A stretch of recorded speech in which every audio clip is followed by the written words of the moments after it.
Robert F. Kennedy Jr. vows to stop the New World Order, to destroy it. In an epic speech, he says, "This is what they'll have to do to stop me." Robert Kennedy Jr. vowed to destroy the New World Order if elected president, even if it means being targeted for assassination like his JFK uncle.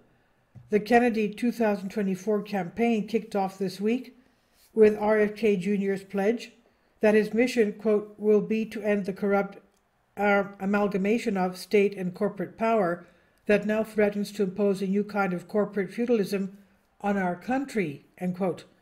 Son of Bobby Kennedy, who was assassinated in 1968, RFK Jr. is one of the most outspoken opponents of the deadly mRNA spikes, repeatedly warning of their dangers and ineffectiveness.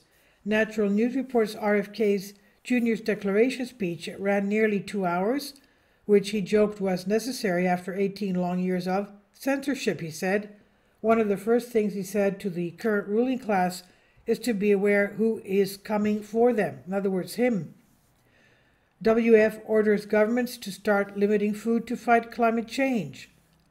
He told the crowd, "I have a lot to say. They shouldn't have locked me in for so long because now I'm really going to blow on them for the next 18 months. They will hear a lot from me," he said. RFK Jr. spoke highly of Biden, calling him a pawn, quote unquote, in a geopolitical battle, referring, of course, to the Russia-Ukraine war, into which Biden continues to pour billions of American taxpayer dollars so his friend Volodymyr Zelensky can buy new ones, estates, yachts, and other luxury items, he said. And like the rest of us, RFK Jr. wants to know Biden's justification for throwing all that cash on Zelensky's fire, especially as millions of Americans suffer from rising food, energy, and housing inflation.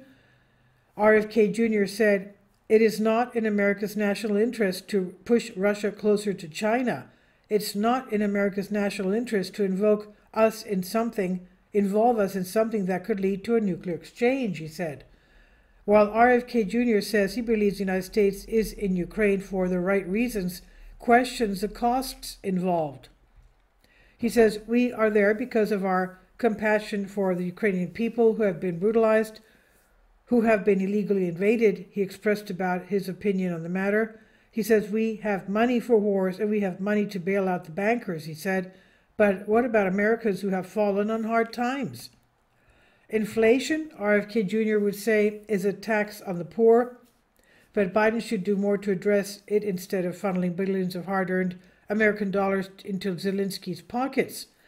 RFK Jr. has the full support of actor Rob Schneider, who tweeted after it was announced that he asked RFK Jr. to run for president 4 years ago. Quote, "Win or lose, RFK Jr., unlike other politicians, will speak truth to power," end quote, Snyder wrote. So, of course, the mainstream media will attack him at every turn. The good news for RFK Jr. is that a whopping 62% of Democrat voters want challengers to run against Biden in the primary.